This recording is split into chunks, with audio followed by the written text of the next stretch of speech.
Am I live? Oh my goodness. I got new software and it's totally confusing me.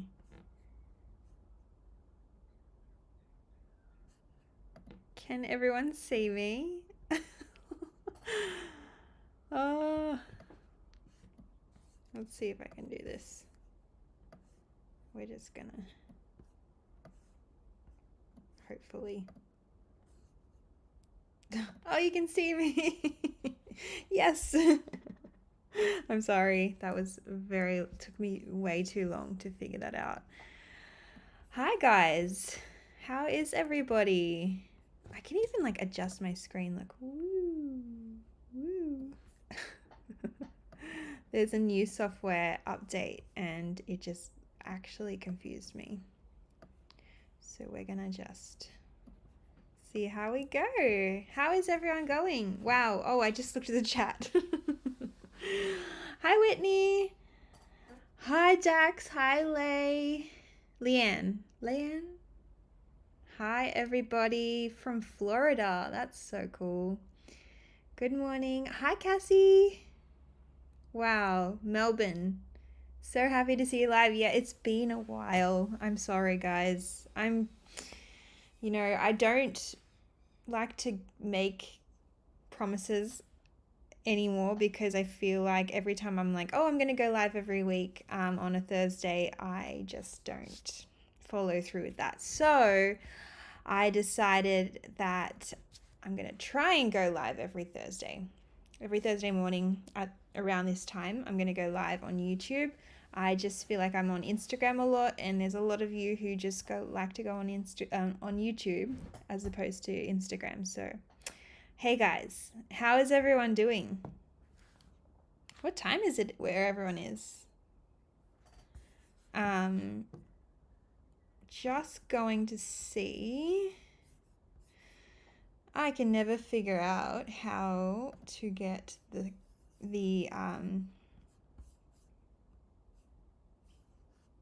URL for this live and share it on Instagram so people can come on over. So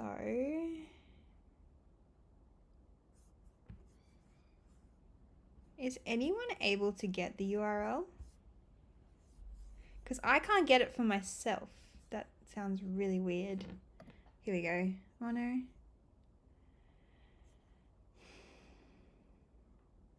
No, I can't do it. Oh, share live. There we go. I've got the URL. Don't worry, guys. It's 6:30 p.m. Oh, both of you, 6:30 p.m. Tired but good. Zach finally went back to school after being sick for a week and a half. Wow, that's a long time. He must have been struggling on that time off. It's also like, it really sucks when they're sick because one, you could get sick too. Most often you do because they're all over you. But also, they can't really tell you what's going on. And that's like the worst thing when Jacob doesn't get sick very often. And I'm going to jinx that now, aren't I? But when he does get sick, I feel bad because he like tries to come to me for affection and like doesn't like too much affection. So it's like I feel bad, like I just want to cuddle him and he doesn't want to be cuddled most often. There's times that he does. Sorry, I'm just getting the link over to Instagram so that people can come and join us. Copy. If you guys have any questions, let me know what's going on in your life at the moment. We can usually oh my goodness, sorry, my brain can't do two things at once. I'm coming back, guys.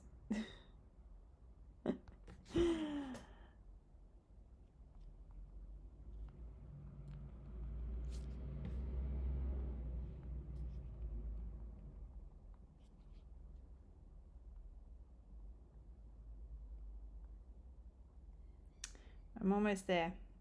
Almost there. Oh dear. Okay, did it. Done. Oh, it's really cool. We've got a lot of people here. I go on Instagram and YouTube. My time is 6:35. A lot of you guys from probably, gosh, I don't know. I don't know America, but it's obviously one side of America that's one time. South Australia, it's 10 o'clock. I find that so strange that you guys are half an hour behind us. Is that weird to me? Because I feel like it always goes by the hour across Australia. Like Western Australia is a couple hours behind us and such, but South Australia is half an hour behind us. That's weird to me. Canada. I got sick too. Yeah, Whitney, it always happens, and then your child is often getting and feeling better when you start to feel, bad, and usually they've got all of the energy and you have none. 11:37 p.m. here. Jesse, go to sleep. Oh no, don't go to sleep. Come and join us. But oh my gosh, I don't remember the last time I was up at that time. Yes, I do. It was when Jacob woke up at 11:30 for the day. But I've never stayed up till that time. My girl has been sick, and trying to figure it out has been hard. Gosh, it's so hard, isn't it? I just feel like there's often times that I'm just sitting there looking at Jacob and going, right now, you could have a stomach ache. You could have a sore ear. And often I won't know that. And it actually really frightens me because I don't want anything more serious to happen and me not pick it up for him, which is awful. Hi, Alex. We are just getting over strep throat here. It has been awful. My son already barely wants to eat. When he's sick, he won't hardly eat or drink anything for days. That is super hard. Yeah, when they're sick is when they stop eating. But that would be hard, and I hopefully he gets better soon and he gets back to eating and drinking. Half an hour, that is strange, right? I feel like that is so strange. Anyway, I did ask Instagram for some questions. Let's see if Instagram has some questions for me. If you guys have any questions, feel free to ask them. I would love to answer some questions. Oh, here we go. Okay, this is a question that I get asked every single time I come on a live or ask for questions, and I tend to ignore the question just because I don't feel comfortable talking about it anymore, and I don't feel comfortable broaching that subject because I feel bad that I can't answer that question. So the question is your son potty trained? I used to speak about this a lot, and more recently I've started to stop sharing more of the personal things for Jacob. This year especially, I have drastically reduced how much I film him and how many things I talk about to do with his private parts of his life. So I think that it's super hard because, again, I'm here to support you guys, and I know I looked it up so much when I was trying to look up potty training and stuff like that, and it's super hard, and I would just recommend you to go to your therapists and get the best course of action you can with them. They're truly a wealth of information. If you don't feel comfortable with a therapist, then go to another one. I don't know. So I think, yeah, I'm not going to share anything else. I just wanted to bring that question up because I get it every single time, and it doesn't doesn't sit right with me anymore. I know the intent of the question is not to pry or whatever like that. I know that you guys are wanting to potty train with your kids and stuff, but it's just something that I've shared less on. Cassie said the best place is to ask an OT. Yes. So occupational therapist would be the perfect person to ask for advice.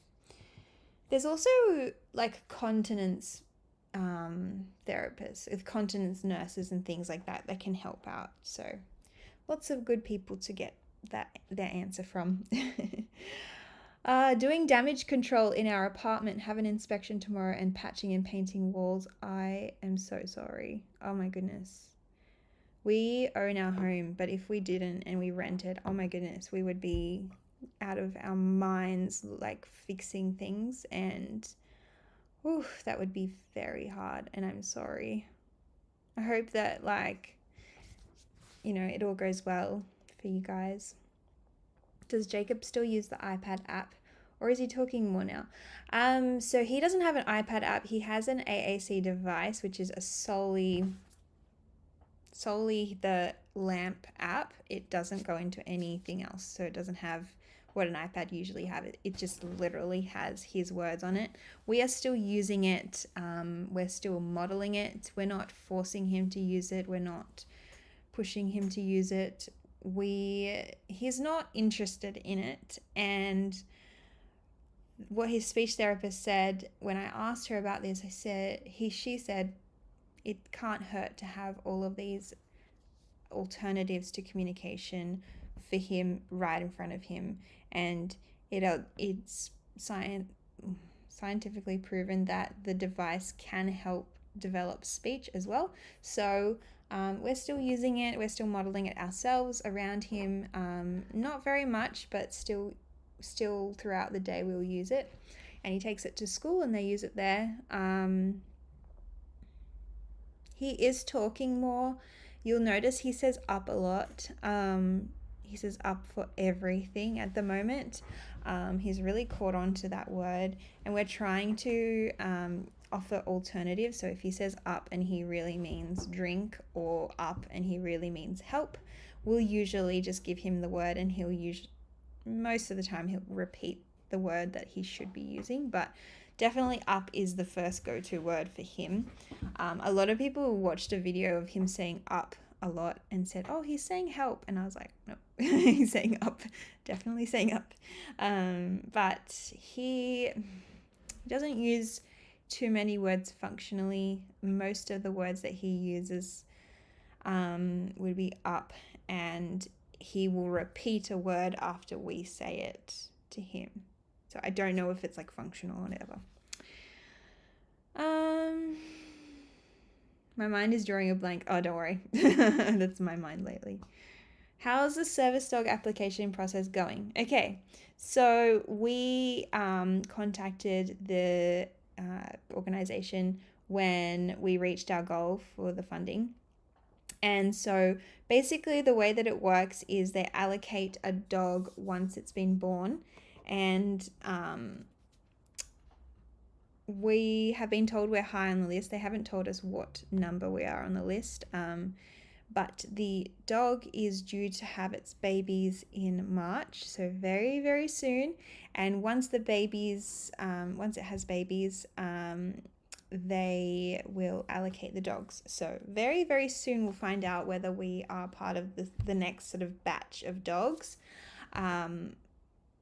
If not, we're going to be very, very, very high on the list of the next batch of dogs. So basically they train them from a very early age, obviously. So it'll take a couple of months, maybe like 3 months of training before we can have the dog. But in those 3 months, we can go visit during public hours, which is when they have people can go visit their dogs and go train with their dogs and go interact with them. And we are close by, so we will be doing that, and we will be filming along the way so you guys can see the whole process and how it all works. I don't want to start up some videos about the therapy dog process until we know for sure we're going to get a dog soon, because I just want to film it so it's like a little journey for you guys to watch, instead of me filming like an intro video about the therapy dogs and then not getting a dog and then having to wait maybe 6 months for another I said batch before, that sounds so horrible. Batch of dogs. I can't wait. I cannot wait to have our little family member enter our family. I am so behind on these questions. Thank you guys so much for asking all these questions. It makes me so much happier because I cannot think on the spot when I talk. Is Jacob still enjoying school? Will Jazz be in kindergarten soon? Jacob definitely is enjoying school. He isn't enjoying wearing his school uniform, and I feel like he masks a lot more now that I actually think about it. Last year I was like, oh, he loves school. He even puts his school uniform on at school. Still stripped down out of his school uniform when he got home. And so I feel like he feels like he has to put it on to be there. And it's kind of like that masking business of like, I've got to fit in, everyone else is wearing a uniform. So this year we've taken a bit of an alternate route to give him a few alternatives. So in the color of his uniform, we've given him a shirt alternative, as well as the Comfort on the Spectrum, the dress and the shirt and shorts that he's been wearing from Comfort on the Spectrum, which is a sensory brand. He loves their dresses, but he can't wear a dress to school unless he wears the shorts underneath, which he won't do. So they're trying to give him alternatives so that he can feel the best that he can at school. Because I feel like, and I spoke to them about this, I feel like if he was to put the uniform on, which he will because he wants to stay at school, I feel like his mind would just be on the itchiness of the collar and the buttons in the seams, and I feel like it would be painful for him all day. And then because he walks out of the gate of his school and he's almost like tearing up trying to take this shirt off. So he knows that as soon as he gets out of that gate, he can take it off. And I just feel bad for him when he is at school and has to wear the uniform. His teachers don't force it upon him, but he feels like he has to. And then I feel like he'd be like in pain all day. So that's where I've listened to autistic adults describe sensory aversions and liken them to pain, which is really sad for me to feel like. Jazz, we don't know whether she's starting kindergarten next year or the year after. We will see. Whitney said, you share whatever you're comfortable with. Yeah, thank you. I think that this year I've taken a bit of a step back from sharing so much about Jacob and sharing more about the parent perspective. And I still share Jacob and I still share what's going on in his life, what therapies he's doing. I just share less of like the more private stuff like toilet training and stuff like that. I just think that, I don't need to do that. My child is always naked as well, and potty training is just now starting and she is 6. Good luck. It is hard. It is very hard. I always think that's an odd question, but I think maybe people are curious because he doesn't wear clothes or diapers, but either way, that's his personal business. 100%. It is a weird question, and I do understand that some parents want to ask about potty training because they are trying to potty train their kids, but I just would recommend you go to a therapist, and we're not going to be talking about that stuff anymore. We are waiting on our AAC device. So excited. Oh, that's so cool. That's so cool. I can't wait for you guys to get it and increase that communication. Can we see Jacob? Jacob is not here. He's at school. Echolalia is a great start for speech. Yeah, so we've been noticing more and more that Jacob will sort of speak in sort of a gestalt learning way. So he'll say, ready, set, go, or I'm gonna tickle you. And he'll say these things, but in little lots.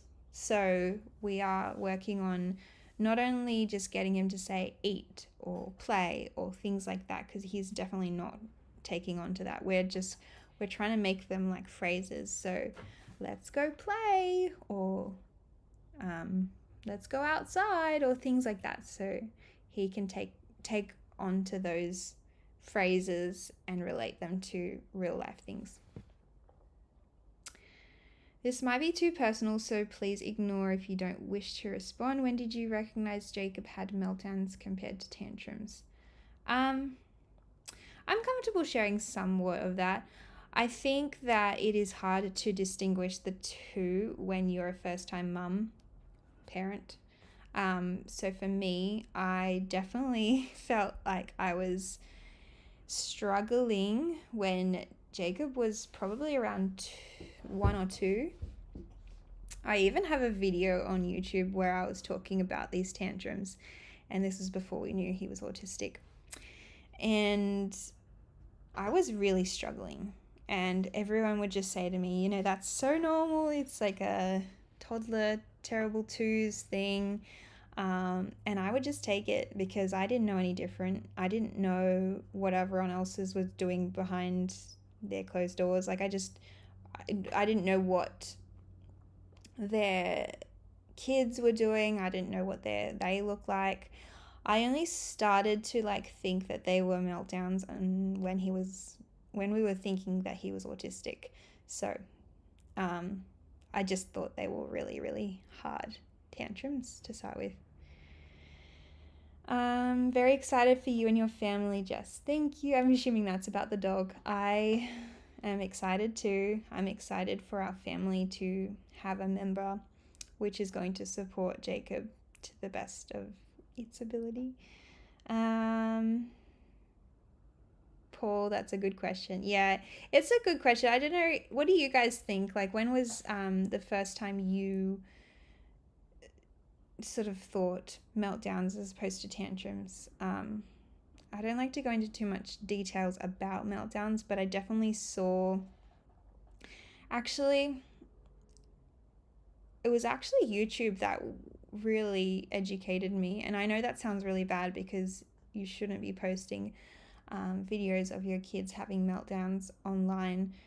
But I honestly did look it up and I did watch those videos. So I don't know how how that would help, but you know. What do you guys think when it comes to meltdowns and tantrums? Oh, hi Rosa. What are the names of the kids? Jacob and Jazz. I'm glad they're accommodating Jacob. I dislike uniforms. I'm glad they aren't required. Zach would lose it. Yeah. And I think it's a thing where his school would like him to use it, but they're not pushing it on him. But I think that he's pushing it on himself because he sees all the other kids wearing them. So yeah, we've got the same color shirt in like a polo, which is a lot more nice for Jacob.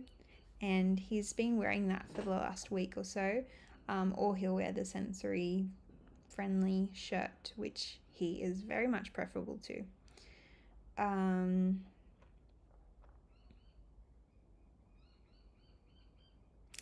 The puzzle pieces on the wall. I know if I take these stickers off, they will rip the paint. So I have just left them. I know that the puzzle piece doesn't exist anymore or is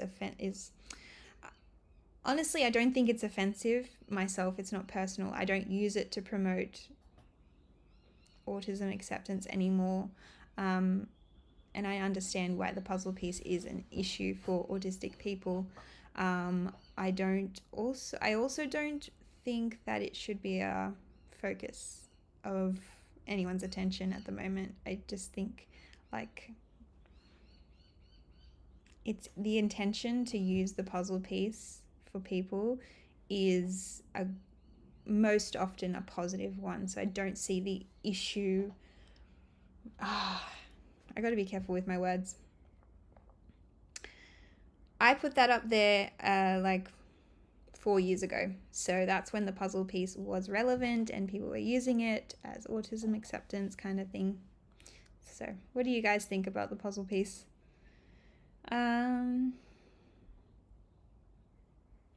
What kind of fidgets does Jacob have?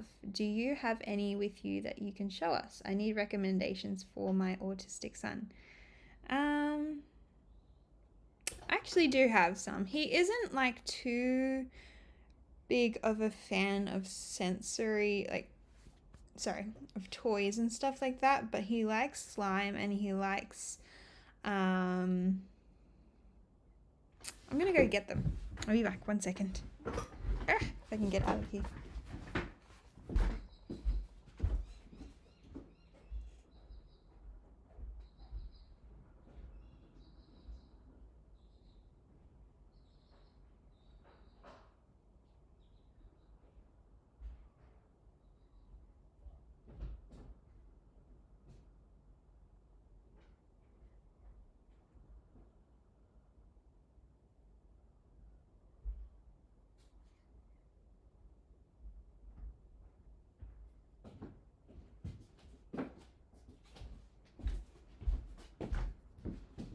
I'm back and got sensory toys. So his number one regulator is always bubbles. He tends to use his bubble machine nowadays, but this is like a huge regulation tool for Jacob. This is recent.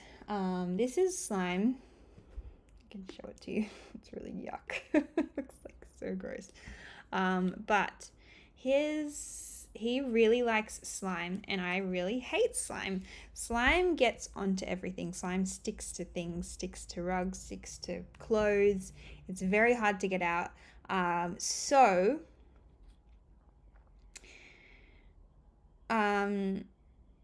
was my train of thought just then? Yeah. We don't often have slime, and when we do, we get rid of it very quickly because we see it go everywhere. Jacob's support worker went out with him one time, and they got this at the shop. And it's slime that doesn't stick to anything. It's quite stretchy, gooey, yuck. Obviously, he loves it. He likes to shake it around and watch the visual of the little colors that are in there. And we could never find it again. And then so I asked his support worker, I was like, tell me exactly where you got it from because I love this stuff. We went actually yesterday to the shops, and I took us to the shop, and Jacob actually took me to the aisle it was in, and he went and picked it out. And they had 4 available, so I got 4 of them as backups. So yeah, that's his favorite at the moment. And this one here, he kind of broke this morning, so I'm not going to show you too much. But it's just like a squishy ball in a net, and I'm gonna get it everywhere. So I just squeeze it. Oh, it's not gonna work, is it? Oh, there we go.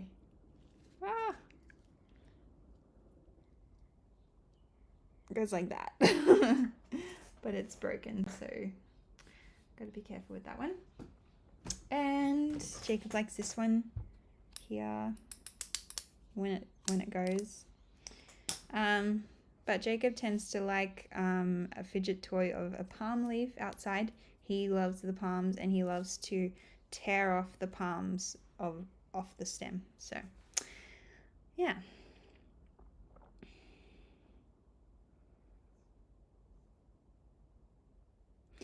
The difference in my observation... Oh, actually, I wanted to say, if you want recommendations for fidgets, I would go to an OT, occupational therapist, or like just to observe what your child is doing. If they like running water, then that's like going to be the type of sensory input that they're seeking or, needing to regulate. The difference in my observations is that a tantrum has a purpose. In a meltdown, Saxon looks lost. Yes, so if you... I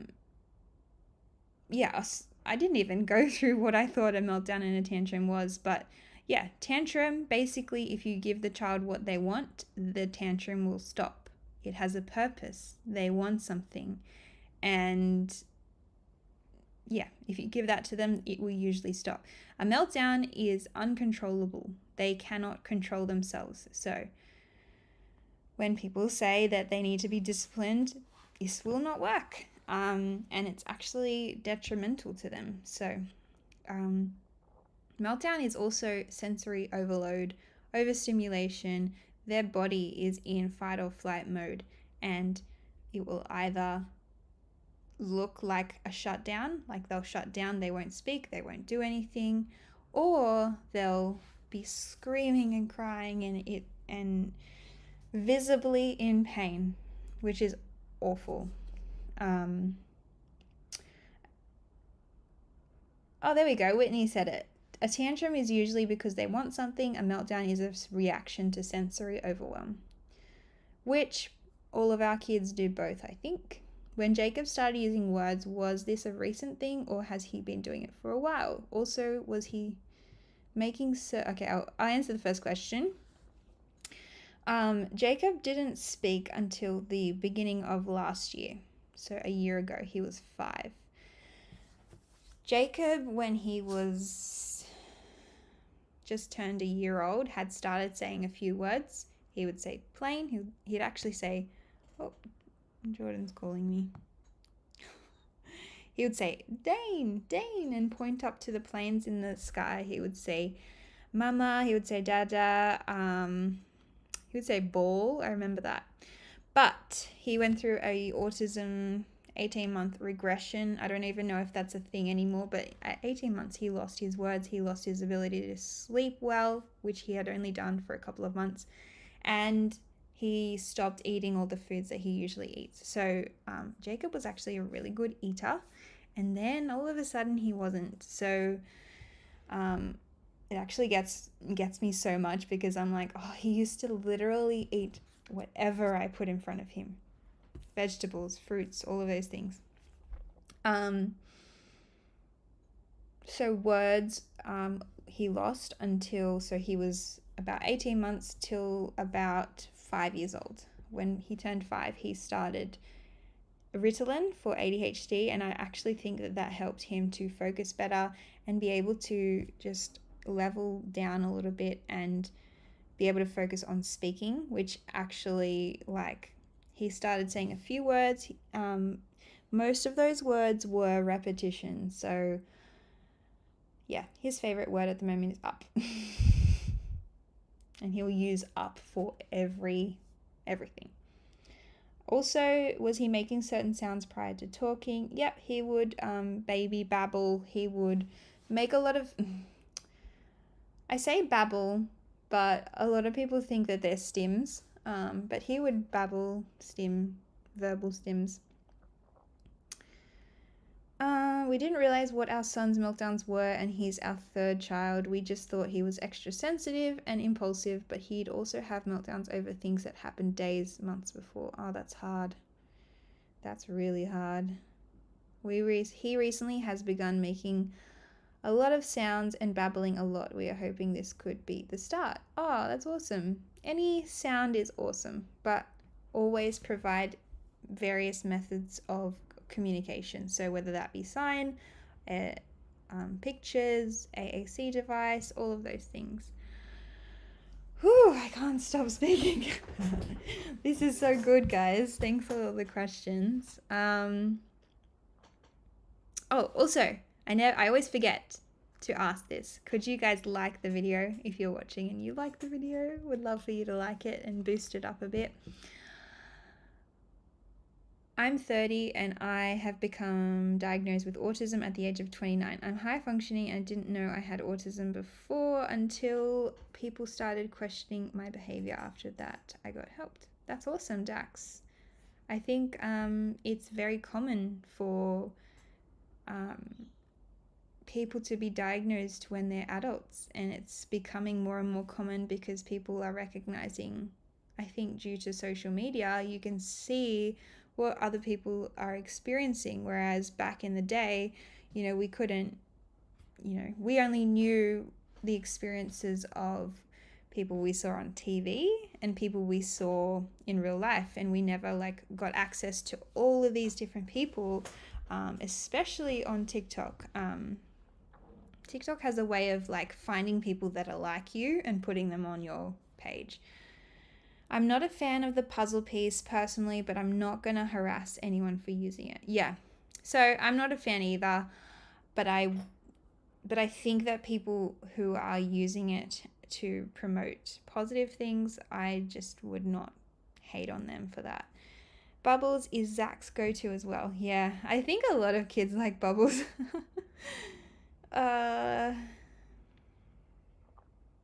Hector, I will not be answering questions about potty training, nappies, and all of those things. She doesn't want to speak on that topic, Hector. Oh, sorry. Good job, Whitney. I probably need you as like a moderator sometime if these lives get more than all of those people. My daughter has a huge teddy bear that has to be with her at all times. Does Jacob have anything he can't be without? Actually, he had a honey bear, several honey bears, which was actually my teddy bear when I was little. Jacob was attached to Honey Bear and his dummies for such a long time, and then over the last 2 years he's kind of not grown out of that, I think. Maybe he still has them in his room, but he doesn't use them like he used to. So yeah, I think it's more of like a comfort item for them. The OTs in my area really aren't well versed in sensory needs. I'm always amazed at the physio and OT talked about in other countries.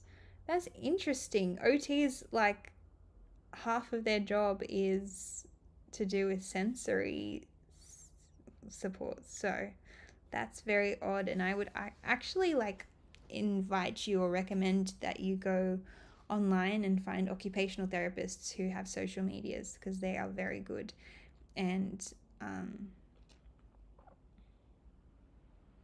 I'm trying to think of the name of one and I can't think of it. Yeah, can't think of them at the moment, but yeah, there's quite a few online, so have a look online. Maybe they might be open to doing a telehealth with you.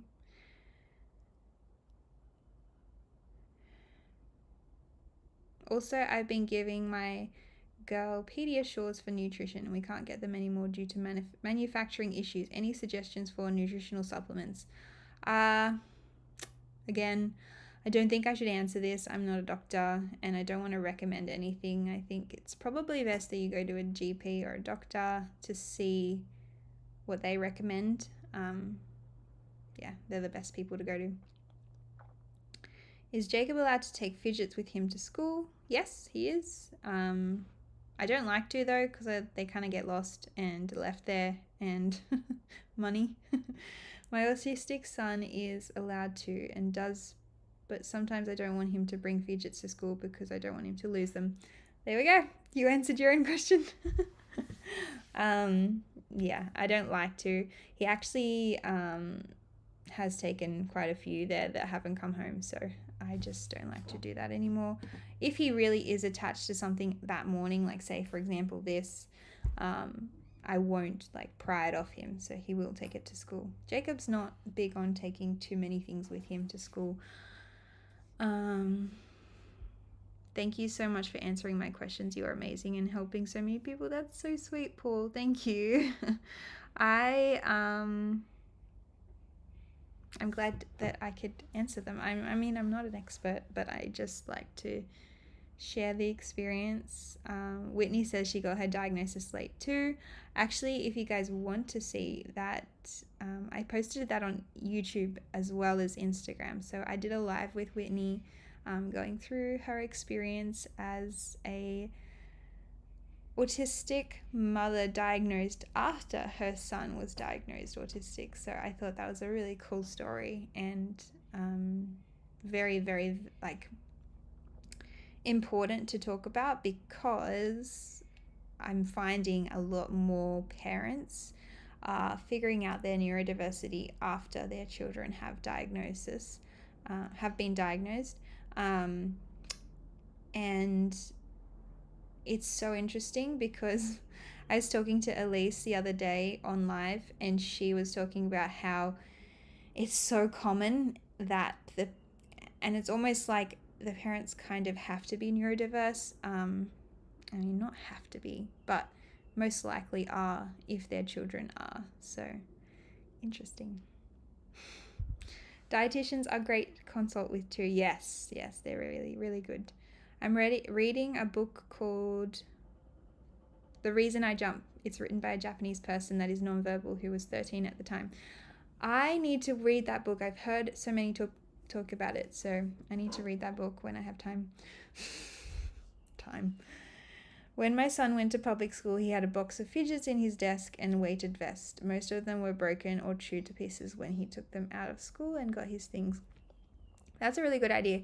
I think like schools these days, and Jacob's school especially, has a variety of sensory toys already there, so I don't think he necessarily needs them from home. But obviously if you find that the school doesn't have as much, you can send that. The Explosive Child. Yes, that's also a good book. I'm actually reading at the moment Unmasking Autism, a book Elise recommended.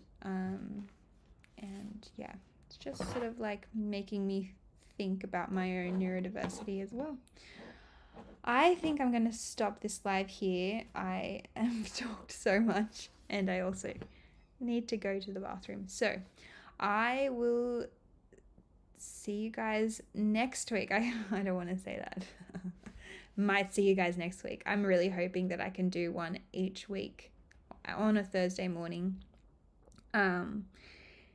And yeah, thank you guys so much for joining, and thank you guys so much for asking all of the questions and all of the input. I love it when it's like a conversation as opposed to just me like thinking of things to talk about.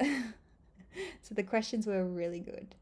Haven't been diagnosed, but pretty sure I'm on the spectrum. Both of my daughters are. Yeah, there's a lot of people self-diagnose, and it's extremely valid because diagnosis as an adult is hard.